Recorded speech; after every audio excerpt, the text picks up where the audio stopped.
Pemirsa, saya sekarang ada di salah satu toko oleh-oleh terbesar di Bali, yakni Krishna Oleh-oleh, dan mulai hari ini toko ini secara resmi dibuka lagi untuk beraktivitas dan siap menerima kunjungan wisatawan dalam kehidupan new normal seperti itu. Seperti apa nanti kehidupan new normal di pusat oleh-oleh ini? Yuk kita coba lihat seperti apa, yuk.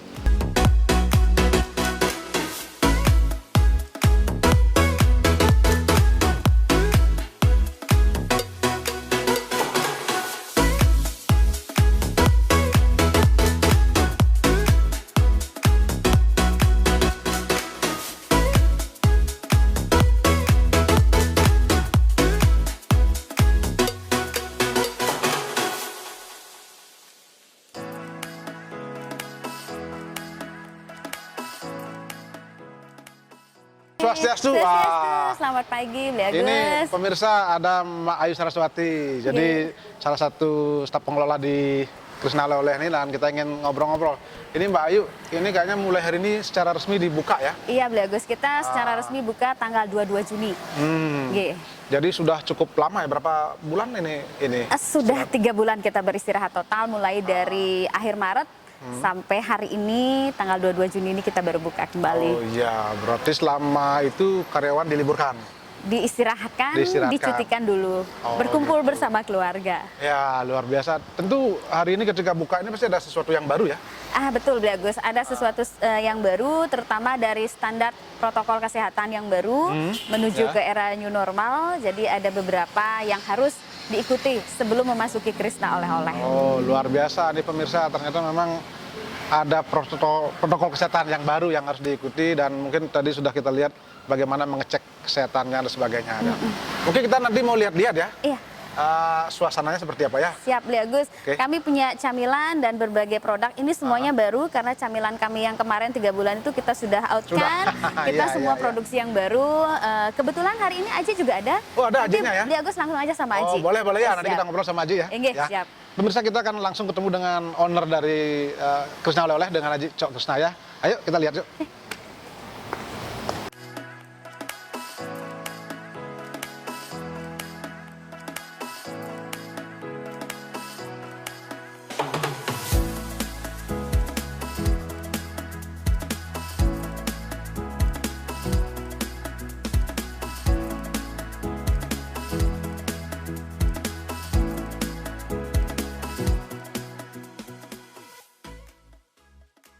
Nah, pemirsa, sekarang saya sudah bertemu dengan Aji Cok Krishna selaku owner dari Krishna Oleh-oleh, pusat oleh-oleh terbesar yang ada di Kutu, dan hari ini secara resmi dibuka dengan kondisi new normal dan penerapan protokol kesehatan. Kita ngobrol dulu. Om Swastiastu, Ji. Om Swastiastu, Pak Gus. Gimana kabar, sehat?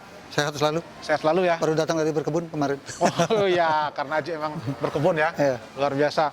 Ji, ini saya lihat hari ini resmi dibuka ini. Ini kenapa Aji berani membuka? Nah, Krishna yang bypass dari 2 hari sudah dibuka. Tentunya kita mengikuti protokol kesehatan. Dan 2 hari lalu Pak Camat juga dan seluruh stafnya, termasuk Pak Lurah, udah berkunjung ke sini melihat bagaimana protokol kesehatan Krishna Oleh-oleh yang ada di bypass ini. Dan kebetulan standar protokol kesehatan yang sudah kita buat sudah memenuhi standar dan lebih gitu. Ya, mudah-mudahan harapan saya tamu yang berkunjung di sini otomatis SOP-nya kita harus lakukan. Protokol kesehatannya bagaimana, begitu baru masuk harus cuci tangan dulu, setelah itu harus pakai alat pendeteksi. Nah, itu harapan saya. Nah, mudah-mudahan dengan dibukanya hari ini kunjungan Krishna ya tidak mungkin lah seperti dulu lah. Tentunya karena ada standar SOP kan, ada jarak. Ya paling tidak bisa bernapas dulu lah. Tetapi bukan saya berani atau tidak. Yang saya lakukan, saya sudah koordinasi dengan Pak Camat tentunya, dan Pak Bupati juga sudah. Ya, kalau selama ini tutup berapa bulan ya ini toko oleh-oleh di sini? Krishna sendiri seluruh outlet udah hampir 4 bulan. Sekarang 3,5 bulan, 4 bulan jalan. 4 bulan jalan, bahkan selama 4 bulan ini tanpa income. Pengeluaran tetap jalan. Nah, di sini bukan kita buka ini, bukan tujuannya nyari nutup income, enggak.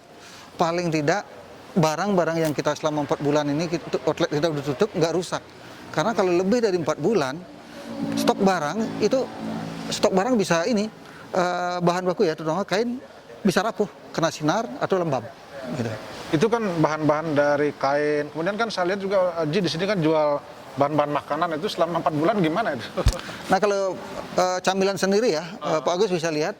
Kalau dulu sebelum Covid ini raknya ini panjang. Nah sekarang karena Covid, otomatis raknya kita banyak yang kosong dan sekarang banyak digabung. Nah di hari ini karena kita baru mulai mencoba membuka, otomatis produk camilan kita hanya sesuai dengan kebutuhan aja dulu. Artinya belum banyak. Nanti kita lihat step by step. Kalau kunjungan tamunya udah mulai ramai dan Covid sudah mulai mudah-mudahan reda dan selesai. Nah nanti camilan ini kita akan tambah. Kalau sebelum pandemi Covid ini rata-rata jumlah kunjungan ke salah satu outlet ini berapa orang ya?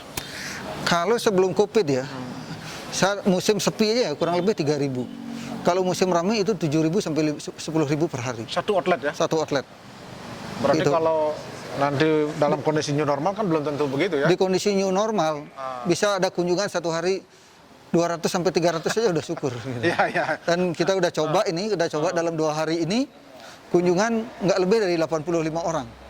Ya mungkin karena juga penerbangan belum dibuka normal ya. Makanya bagus. Kita lihat nih properti yang Krishna Bypass ini 4 lantai. Dengan listrik yang begitu besar, eskalator lift.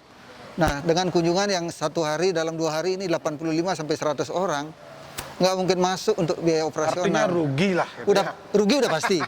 Rugi udah pasti. Ya. Paling enggak dalam waktu 2 bulan 3 bulan ini saya bisa kontrol properti saya, barang saya biar bisa biar nggak rusak.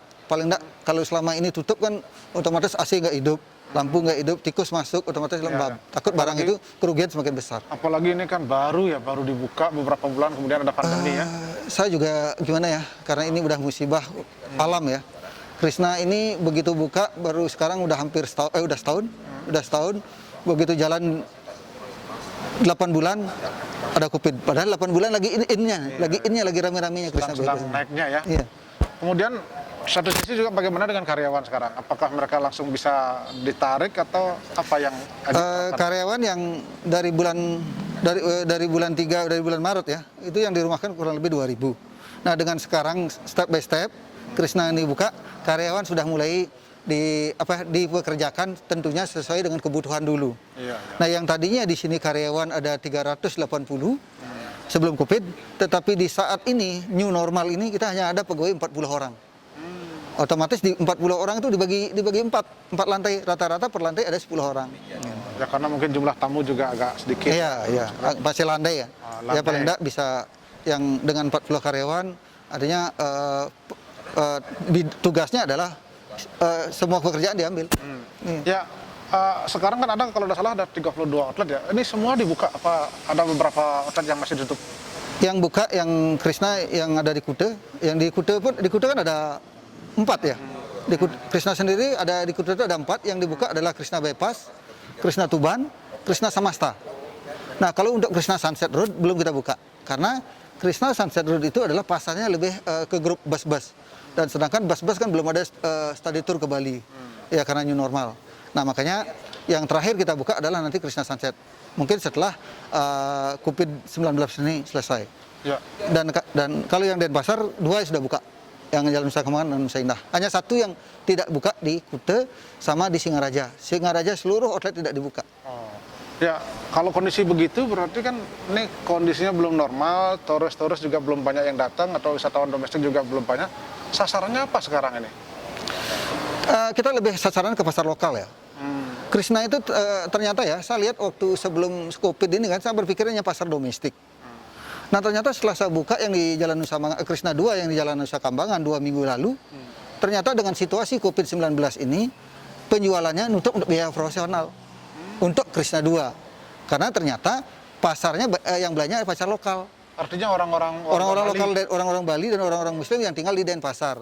Nah Pak Agus kalau lihat jumlah penduduk sekarang Krishna Outlet ini ada beberapa outlet.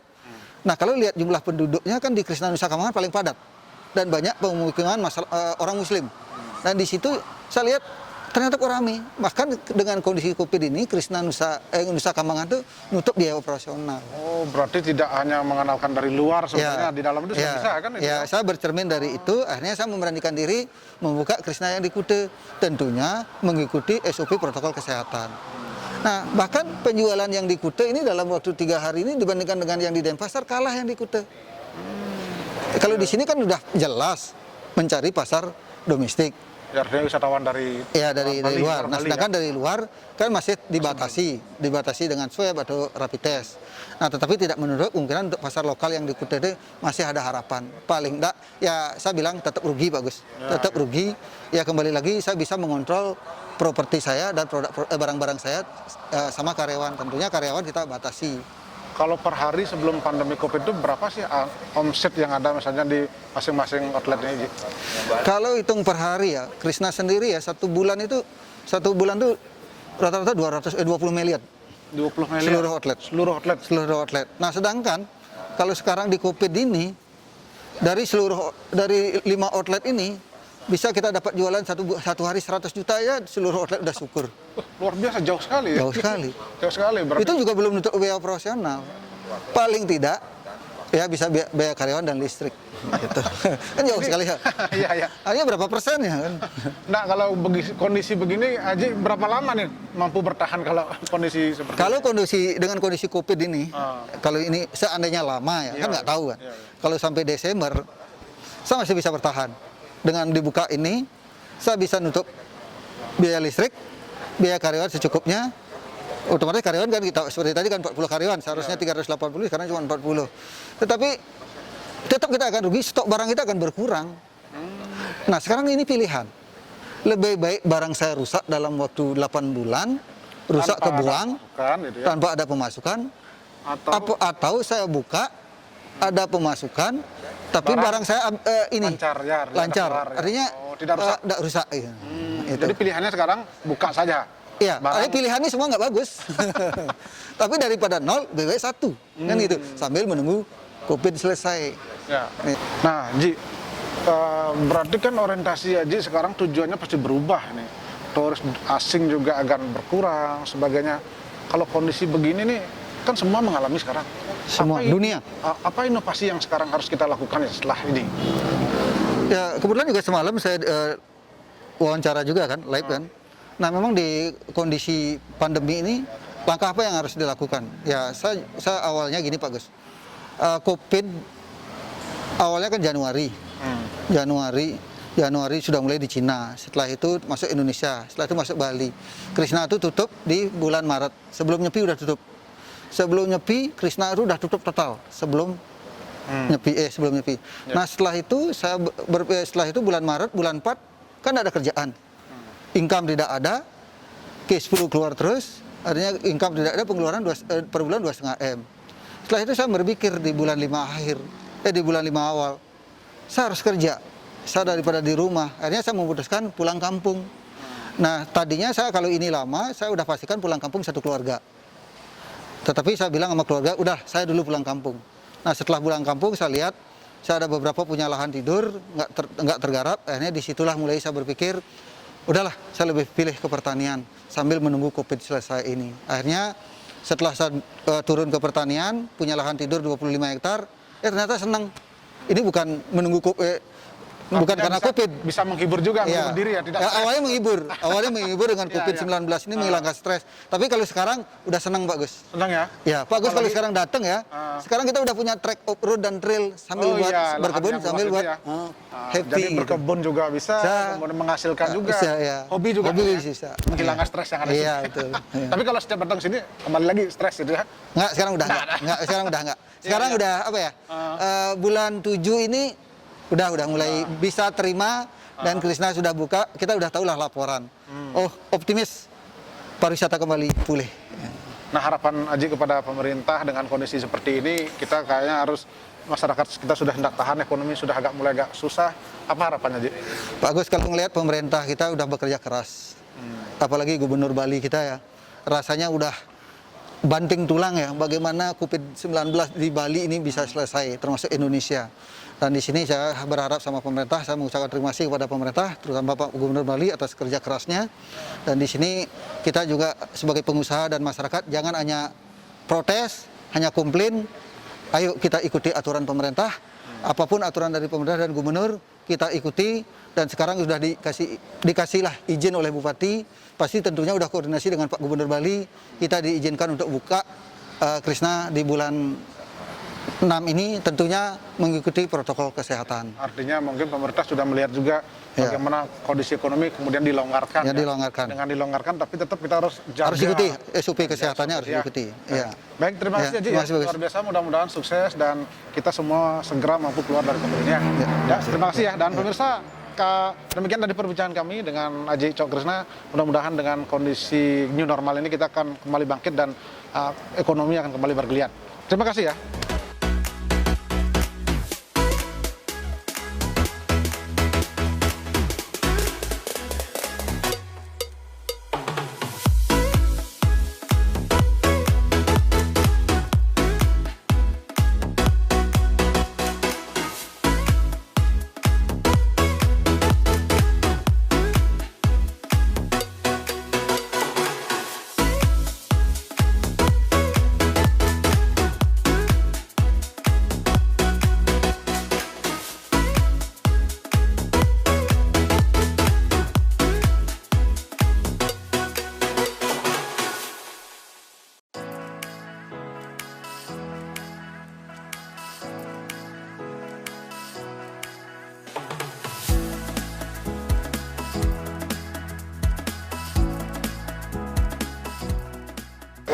Pemirsa, saya sekarang sudah ada dengan Pak Camat Kute yang sekarang lagi meninjau lokasi ini, dan kita tentu ingin ngobrol-ngobrol tentang protokol kesehatan di kawasan Kute.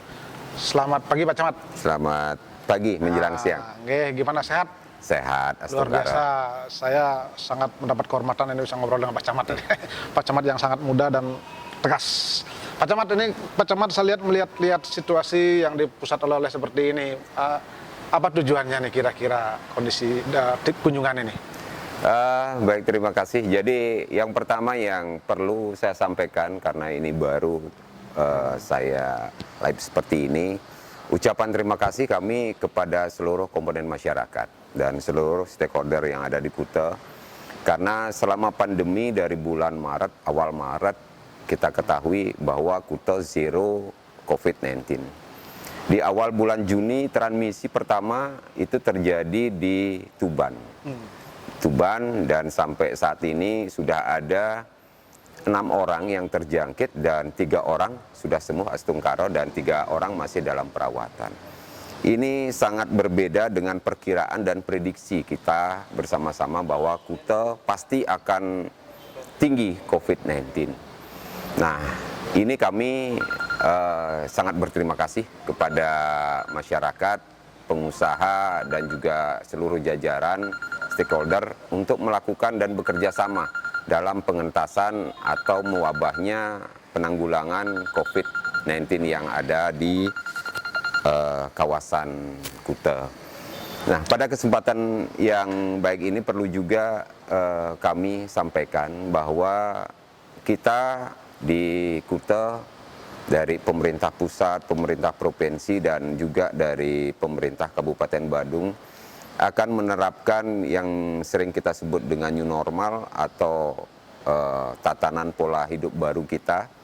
Jadi dari edaran kementerian, edaran dari provinsi juga akan memberikan kita mal-mal, pusat perbelanjaan, pasar, hotel, dan lain sebagainya untuk dibuka kembali dengan menerapkan protokol kesehatan. Jadi penting rasanya kami meninjau, khususnya kami dengan Haji Krishna oleh-oleh, untuk melihat situasi seperti apa penerapan yang sudah dilakukan di Krishna oleh-oleh ini khususnya. Ya, apa yang akan dicek atau mungkin dilihat dari sisi protokol kesehatan sehingga memastikan bahwa memang wisatawan boleh berkunjung ke tempat ini?